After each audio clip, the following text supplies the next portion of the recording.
what does that mean for you guys to know that you've already done that? Something that's only been done once before in franchise history.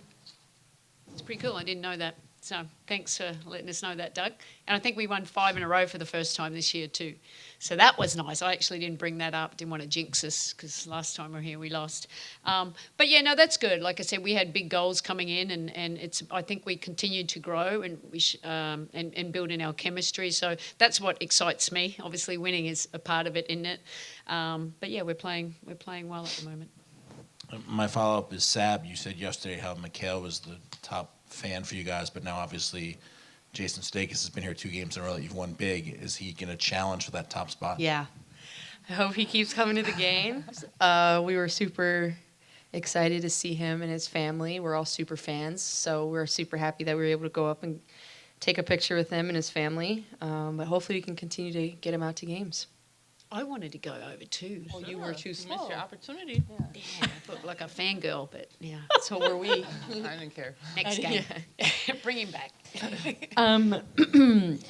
Sandy, we've talked a lot about the bench, and so they got an opportunity, and Marine and KT, they both played over 15 minutes, and they both had positive plus-minus. You know, how do you feel like the two of them helped you guys and allowed you to play the defense that you did? Yeah, no, I both of them did their job. And I was complimentary of Marine, you know, just coming in and being aggressive and just defensively too, just executing and getting steals. It was great. It was fun. And that's how we wanted to play.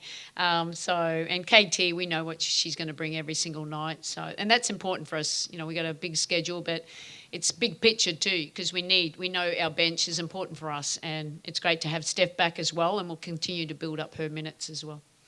And Stewie, I would like to continue on Jason Sudeikis. I mean, I saw you guys. You took a photo. Then the whole team took a photo. What did he have to say to you when you first greeted him? He said, "Believe." What did he say? Oh, he did not. I cracked myself up. Oh, he did not. Believe. She's very funny here now. We've got that in our locker room, though, haven't we? Yeah, we do. Yeah. Oh, I know. Okay, so that's what he said. No, I think he just really enjoyed being able to be at the game, both this game and the one before, and especially for his kids, probably to just have many more role models to continue to look up to. But we just said that we want him to continue to come back, and obviously he's always welcome. So it's nice to see him there, and so down to earth. Sandy, I actually wanted to ask you how you felt Steph was feeling. Did you talk to her after the game a little bit?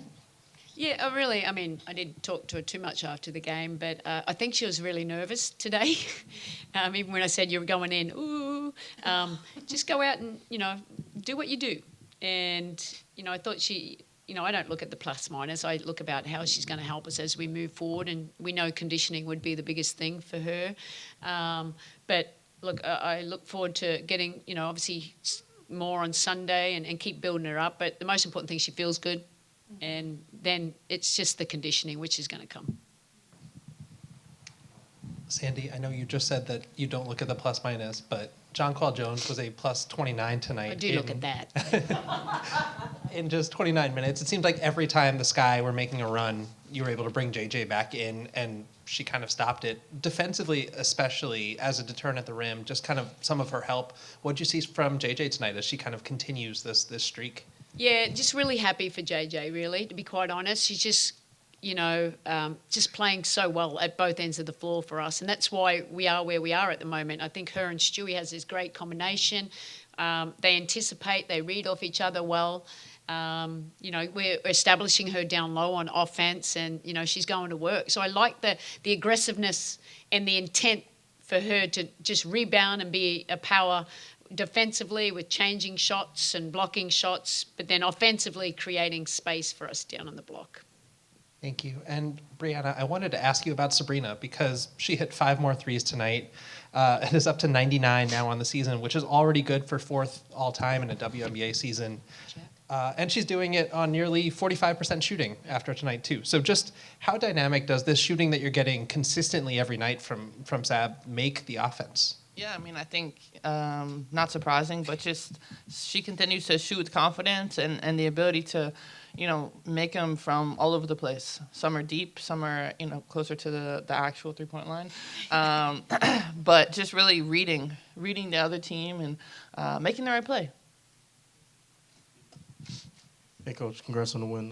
You talked pregame about having a game plan for Copper. It looks like she had a rough night on both ends of the floor, so how do you kind of make up the performance today? Yeah, look, I think obviously she got in foul trouble too, so we limited that. But I thought we defended her well. Like, we have Benaja Laney. She's a handful. She takes pride in making it hard, and I think we made it hard for Carr and our help side defense where it needed to be. But, Claire she'll respond, I know that, but I'm glad it wasn't against us. So we made it a tough night for her. Thank you.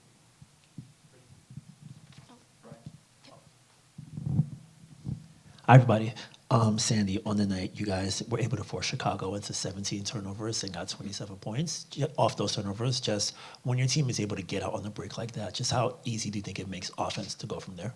Yeah, we talked about, we tracked deflections and our activity and early after All-Star break, I didn't think we were where we needed to. But we were able to change a little pattern interrupt about how we want to play with our activity, and that's when we're at our best. We get some easy ones, we can get out and run. We got obviously great shooters, and it puts the pressure on the other team. So, defensively, I've been really, really happy, especially these last 4 games, with the trend that we just got to keep doing what we want to do. And even though it's not perfect, we're able to adapt and make changes. But we have, I talk about closed fists, but 5 players reacting, with each other on a string. Thank you. And for Sabrina and Breanna, another night where the ball was moving around all over the court. Just, I guess, when it comes to sort of like being able to beat defenses, just having the ball move around the way it does, just how, I guess, easy does it make offense from there for you guys?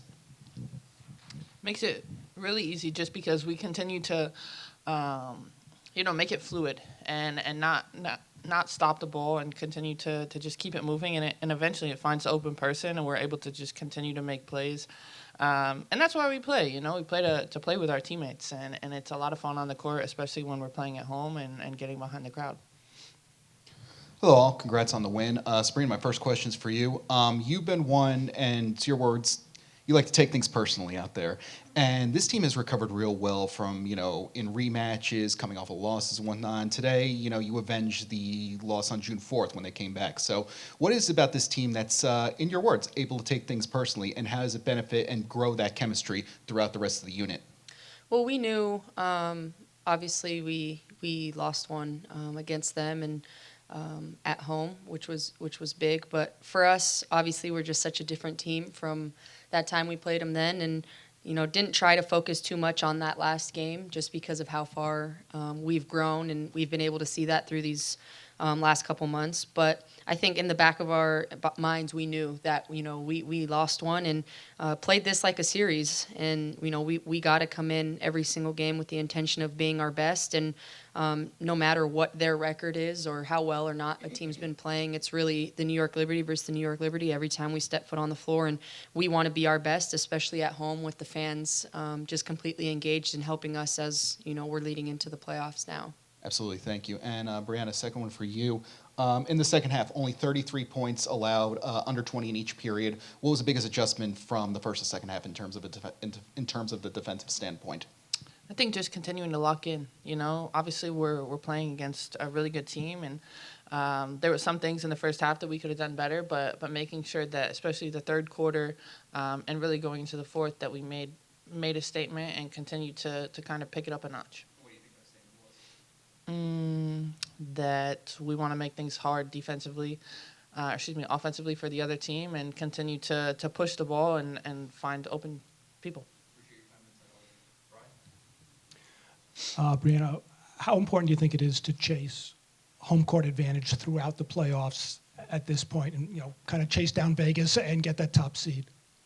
I think home court advantage is really important. When I think about home court advantage, I think about our series in 2018 versus Phoenix, and we went to Game 5 and we were able to go back home.